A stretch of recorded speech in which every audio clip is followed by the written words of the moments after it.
I don't hate JJK. I think it is easily in the top 10 greatest battle manga of all time.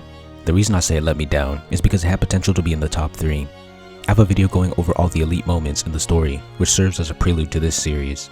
That video shows what JJK operating at peak performance looks like. These videos will show when it falls from that level of quality. My video dissecting JJK is my most viewed, but I believe some of the ideas there were undercooked. Now that I've fleshed out my grading system and the manga is over, I can make a better version. I'll start with the most important piece, the characters. Backstory is the first major hit on the characters. A good backstory can explain why a character believes or values a specific thing. Belief is the most important because it can tie into the character's arcs. Battle manga usually nail this, and in my video praising the manga, I went over some of the best backstories it had. But let's look at the full picture. Which characters have backstories? Characters that don't are Yuji, Megumi, Sukuna, Inumaki, Kinji, Ieri, Kuzukabe, Kakuganji, Miwa, Momo, Ino, Meimei, and Yuki.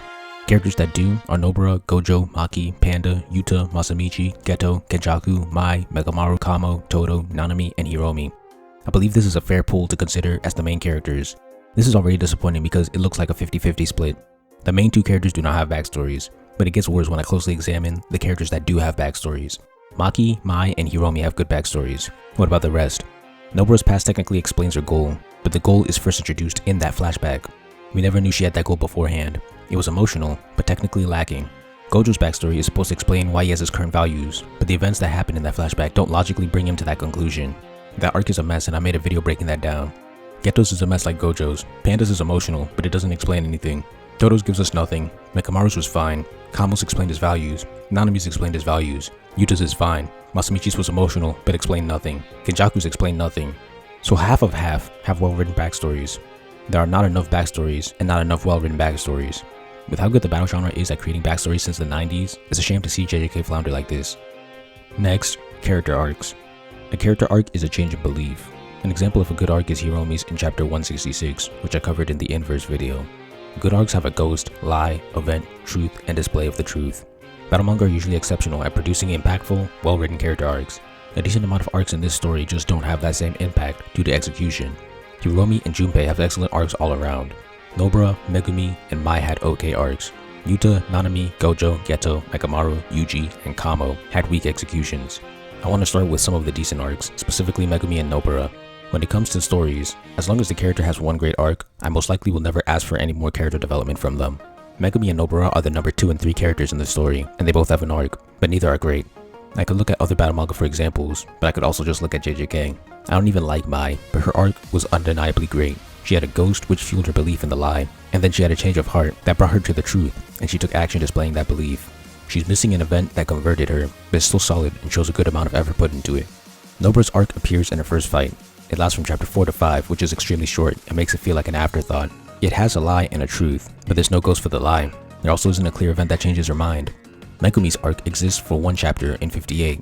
There's a lie, a truth, an event, and an externalization, but the length and lack of a ghost makes it feel like an afterthought. I could argue that Megumi sacrificing himself was set up a few times before, but this wasn't painted as a flaw back then. In chapter 58, it seems like even Megumi didn't realize that he did this. Compare these two arcs to Mai, Junpei, or Higuruma. These are main characters, but their arcs have a low amount of effort placed into them. They feel phoned in. Kamo falls under this too.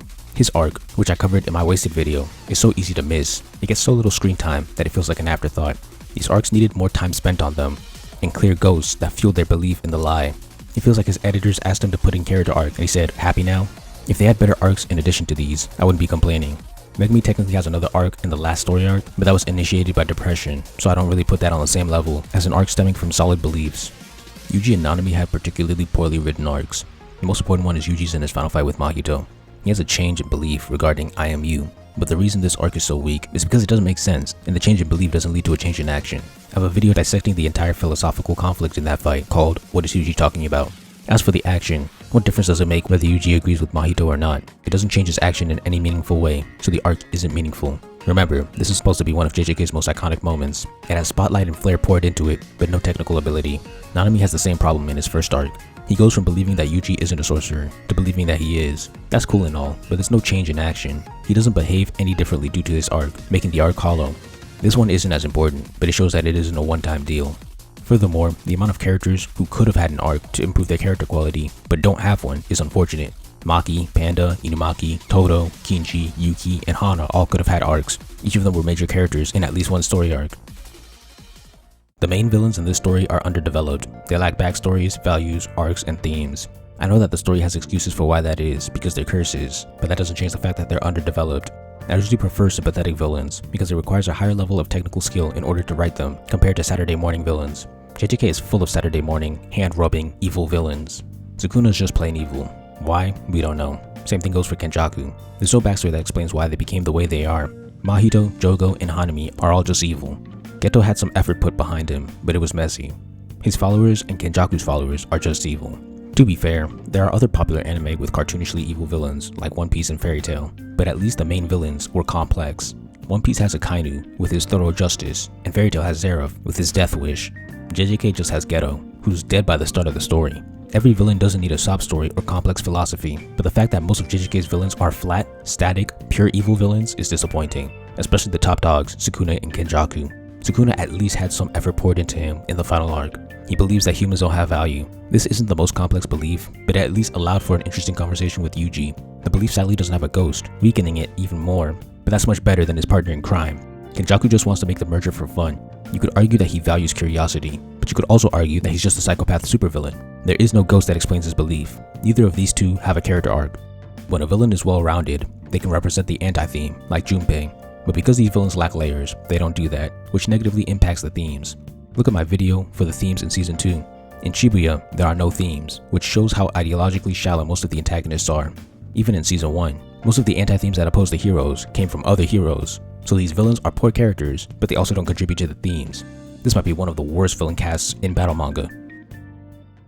My video, Are JJK Characters Wasted?, goes into significantly more detail, but the summary is that the reason I feel like the characters are wasted is due to a few factors. The first is that too many characters play the role of sacrifice. Killing too little characters can be a problem in battle manga, but killing too many is just a different side of the same coin. The audience becomes desensitized to the deaths.